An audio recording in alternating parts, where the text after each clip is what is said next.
Welcome to Times Media and the St. Cloud Times Editorial Board endorsement interviews for the 2008 elections. The editorial board is the voice behind the Times Review, which appears daily on the opinion page and website. Board members are conducting this and other interviews involving races and issues on your 2008 Election Day ballot.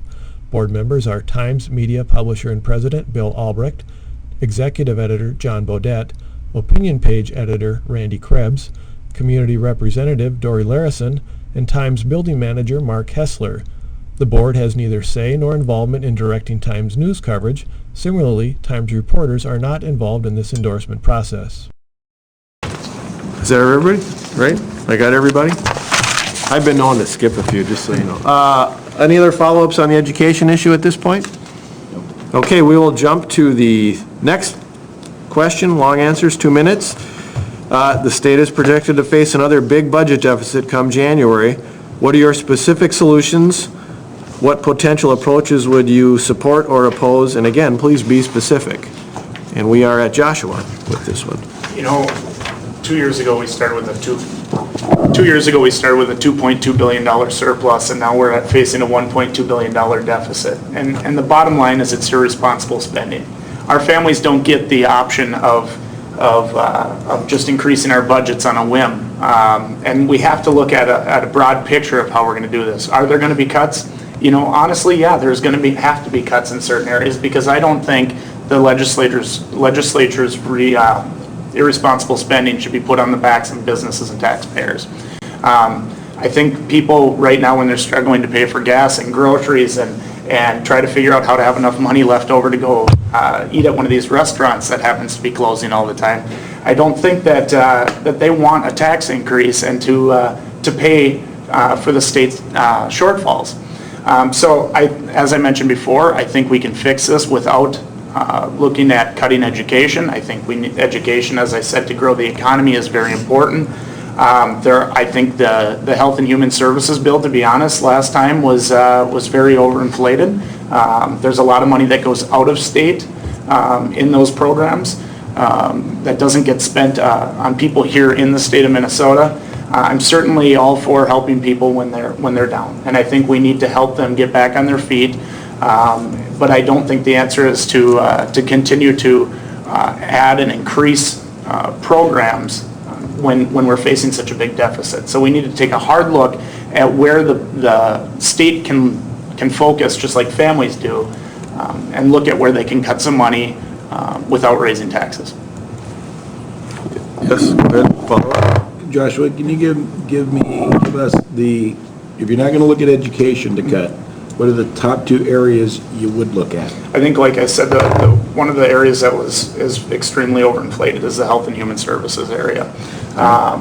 That's a huge area that we need to look at.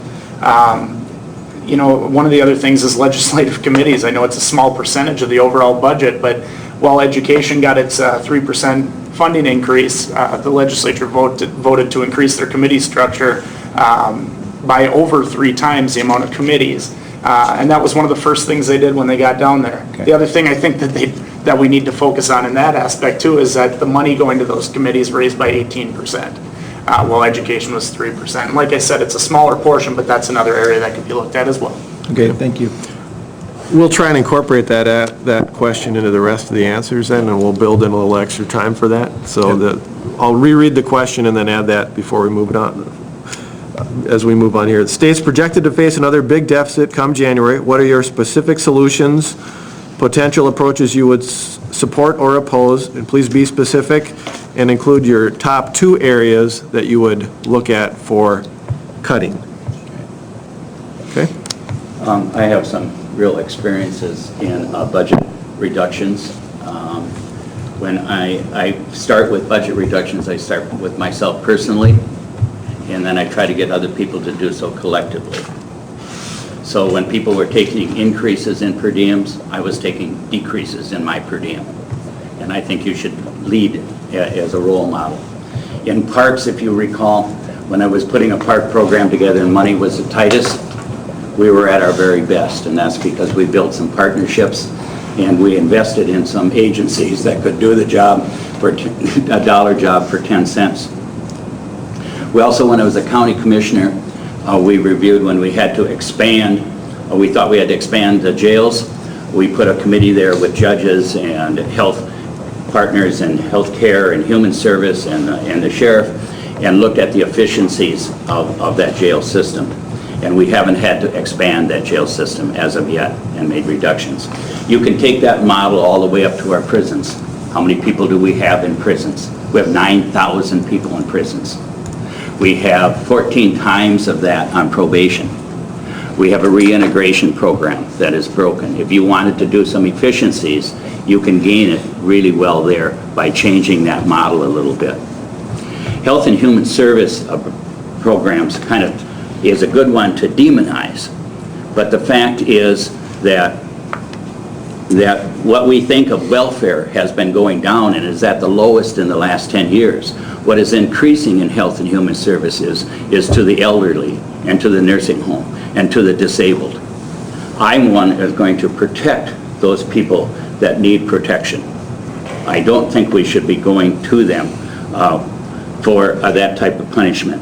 We need wiggle room and we need balance if we're going to take care of the deficit. We can't just do it in one way or one manner. If we don't move anything with no new money, there is going to be an awful lot of pain. And every time you protect someone, every time you have a sacred cow, you have a sacrificial lamb.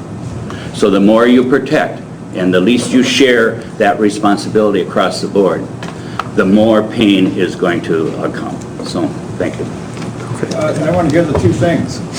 What are the two things you're going to cut? Well, one of the things that we need to do, and again, you don't have to say just cut within that prison system.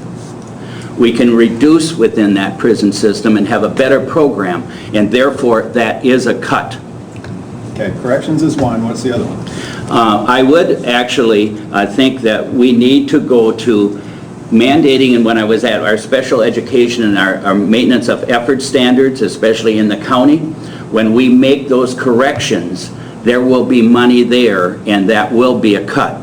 Right now, we're forcing some of our counties to expend dollars. Our maintenance of effort standard in mental health will cost $500,000 to Stearns County. And that can be adjusted. We have 17 counties that we told you have to spend more money even though you have the job done. That is a cut in a simpler and much more efficient way. Okay.